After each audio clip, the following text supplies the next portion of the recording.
Bismillah, Assalamualaikum warahmatullahi wabarakatuh. Alhamdulillahi rabbil alamin. Wassalatu wassalamu ala nabiyyina Muhammadin wa ala alihi wa sahbihi ajma'in, amma ba'd.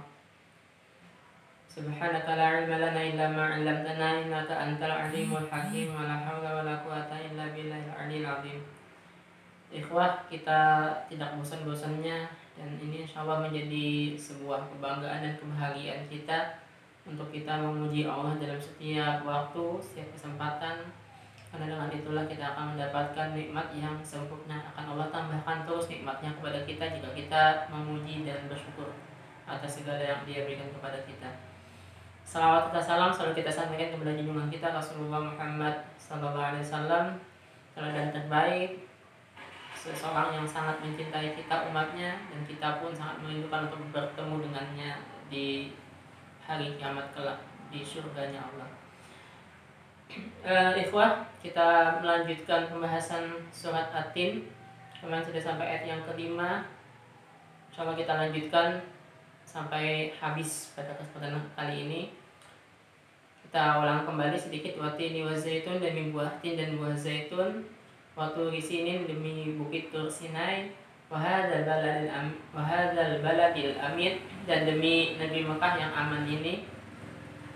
Yang dalam banyak kitab tafsir, termasuk dari kitab tafsir dikenal oleh ulama ternama di negeri kita ini, Buya Hamka, Tafsir Al-Azhar. Beliau menyampaikan 3 ayat ini mengisyaratkan kepada 3 orang nabi.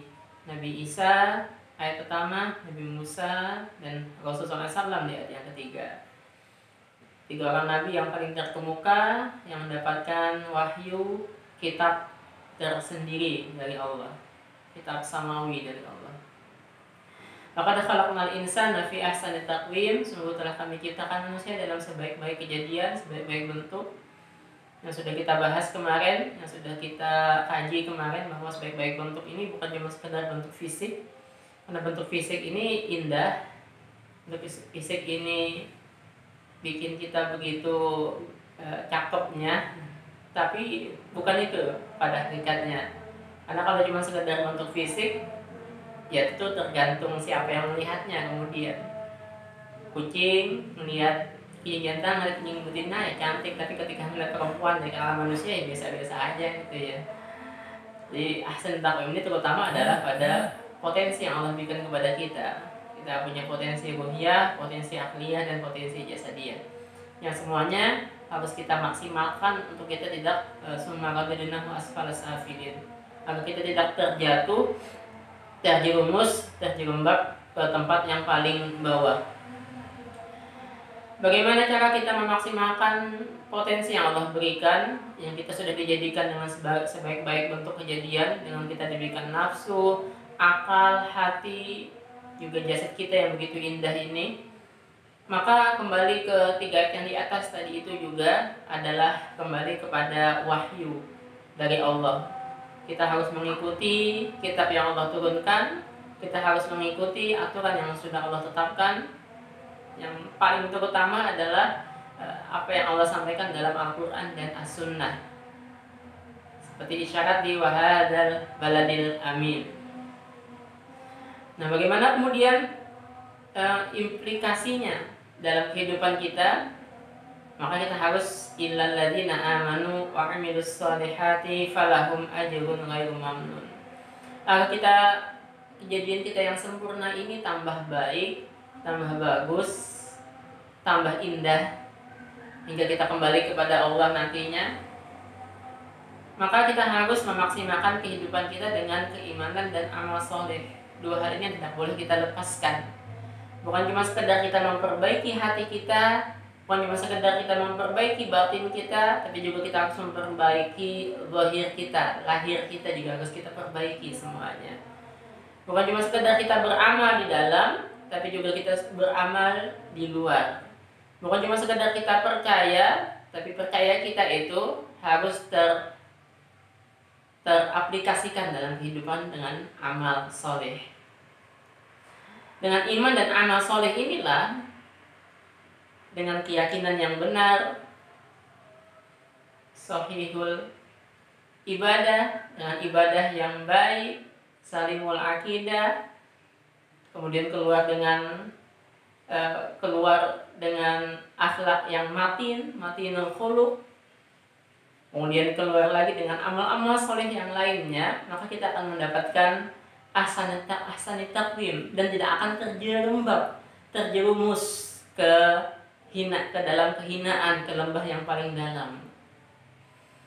Karena enaknya binatang itu kan cuma Allah berikan nafsu, tidak diberikan akal, maka bagaimanapun perbuatan mereka tidak ada pertanggungjawaban.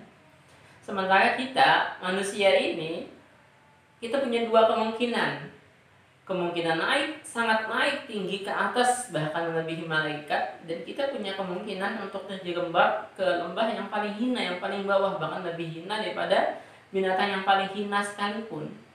Karena kita diberikan Allah diberikan Allah berbagai macam potensi akal, potensi ruhiyah, kita diberikan Allah berbagai macam potensi tadi, maka semuanya harus kita maksimalkan hingga kemudian dengan iman dan amal solih ini kita akan mendapatkan pahala yang tidak ada hentinya. Innal ladzina amanu wa 'amilus solihati falahum ajrun ghairu mamnun. Maka bagi mereka pahala yang tidak ada henti-hentinya. Sementara kalau kita lupa dengan fungsi tujuan kehidupan kita ini, kita lupa dengan tujuan Allah menjadikan kita di dunia ini untuk beribadah kepadanya, maka kemungkinan terjerembab ke lembah yang paling dalam itu, lembah yang paling bawah itu sangat mungkin sekali. Ya, kita lihat sekarang inilah ya, yang katanya Allah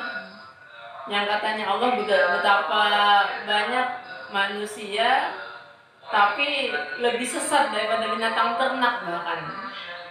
Lahum qulubun la yafqahuna biha wa lahum a'yunun la yubsiruna biha wa lahum a'dhanun la yasma'una biha ulaika kal an'ami bal hum adall. Manusia ini seperti binatang ternak, bahkan jauh lebih sesat daripada binatang ternak itu sendiri. Nah, ini untuk menghindarkan semua tadi itu, maka kita harus selalu menghiasi hidup kita dengan iman dan amal soleh, hingga dengan banyaknya iman dan amal soleh, termasuk di dalamnya adalah dakwah yang paling penting, maka kita akan mendapatkan pahala yang tidak henti. Apalagi yang namanya dakwah kan ya, apalagi yang namanya dakwah, kita berdakwah itu akan ketika ada orang memperbaiki dirinya, ketika ada orang lebih baik dirinya karena kita mengingatkannya, maka apapun yang dilakukannya setelah itu kemudian kita mengingatkan akan selalu mendapatkan pahala. Ya, kita harus mencari amal-amal jariah ini ya, sedekah jariah sedekah yang terus mengalir untuk kita pahalanya. Amal jariah juga kita harus usahakan, termasuk dengan amal dakwah, misalnya kita mengajak orang lain kepada Islam. Kemudian ketika dia mengamalkan sesuatu dari apa yang kita ajarkan, kita ngajar orang ngaji, kita ngajar orang untuk sholat, kita ngajar orang untuk melakukan kebaikan yang lainnya, maka apa yang dia lakukan kemudian kita akan mendapatkan pahala terus. Walaupun kita santai, duduk, tapi nggak berasa ternyata ada aliran pahala yang datang kepada kita karena kebaikan yang dilakukan oleh orang lain yang pernah kita ingatkan. Maka sedekah jariah selain itu memang sangat penting sekali ya, kita bersedekah ke masjid, wakaf buat masjid yang akan mengalir terus pahalanya buat kita, buat lembaga-lembaga pendidikan, buat pesantren, buat buat tempat-tempat pembinaan anak yatim misalnya. Nah, amal jariah ini juga penting. Nulis misalnya amal jariah ini, kita nulis buku, kita nulis sesuatu yang akan menginspirasi orang lain, kemudian karena tulisan kita menginspirasi, maka itu juga sangat perlu sekali sebagai salah satu bentuk amal soleh yang falahun ajrun ghairu mamnun. Dengan seperti itu tadi, insya Allah kita akan naik terus posisi kita. Fi ahsani taqwim itu akan kita dapatkan terus. Sebaik-baik kejadian itu tak akan terlepas dari diri kita, hingga kita nggak akan jatuh ke lembah yang paling bawah, yang hina sekali kita akan jadinya. Karena kita menghiasi hidup kita dengan iman dan amal soleh. Kita selalu yakin dengan keberadaan Allah, lalu kemudian kita menerima terus kodok yang Allah berikan kepada kita tidak pernah protes, kemudian kita hiasi diri kita dengan iman dan amal soleh. Dan ikhwan, yang namanya iman pasti akan jauh lebih indah pasti akan jauh lebih sempurna ketika dihiasi dengan amal soleh. Iman tanpa amal soleh pasti akan tergerus, pasti akan tergerus. Orang cuma sekedar bersyahadat kemudian tidak melakukan kebaikan, imannya pasti akan selalu tergerus. Nah, sementara kalau dia selalu melakukan kebaikan, maka imannya akan terus meningkat. Inilah makna iman adalah yazid. Yazid dengan amal soleh dengan kebaikan, dan yangkus juga dengan kurangnya amal soleh dan dengan maksiat. Ini ikhwah, bagaimana kemudian Allah ngasih kita petunjuk agar kejadian kita yang begitu indah ini tambah sempurna, tambah baik, tambah indah. Fama yukadzibuka ba'du biddin, maka apa yang menyebabkan mereka tetap mendustakan datangnya hari akhir? Apa yang menyebabkan mereka tetap mendustakanmu setelah engkau menjelaskan dengan begitu indahnya, dengan begitu gamblangnya tentang hari akhir itu? Ada sudah Allah jelaskan dalam berbagai macam ayat tadi kepastian datangnya hari akhir ini. Allah sudah menjelaskan dengan kata-kata yang begitu indah tentang datangnya hari akhirnya yang begitu pastinya, tapi mereka tetap mendustakanmu. Mereka tetap memilih untuk menjadi summa radadnahu asfala safilin. Padahal sudah jelas sekali ikhwah, beda sekali antara kehidupan seorang beriman dengan kehidupan seorang yang kafir. Orang beriman dia akan selalu tersenyum dalam setiap apapun yang dia hadapi, sementara orang kafir, orang yang tidak beriman, orang yang cenderung kehidupannya kepada dunia, ketika menghadapi yang tidak dia senangi pasti akan terjerembab. Sumaradadnahu asfal safil, beda sekali. Maka apalagi yang menyebabkan mereka udah jelas sekali. Alaihissallahu biahkamil hakimin. Bukankah Allah hakim yang paling bijaksana? Maka tunggu sajalah, gitu ya. Tunggu sajalah. Orang beriman, amal soleh akan memetik hasil dari iman dan amal solehnya, dan orang yang yukadzibuka juga akan memetik hasil dari perbuatannya.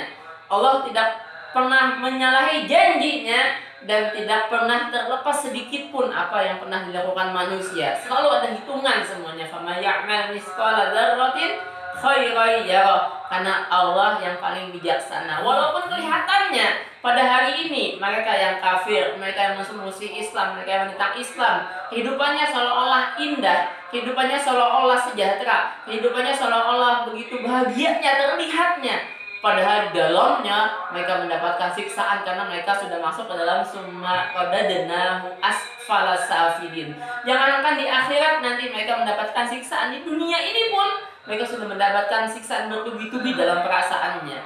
Siksaan karena ketakutan, hartanya hilang, siksaan karena kesombongannya, siksaan dari perkataannya mungkin menyakitkan hati orang lain, dan macam siksaan karena mereka sudah memilih summa radadnahu asfala safilin. Mereka tidak menghiasi dirinya dengan iman dan amal soleh.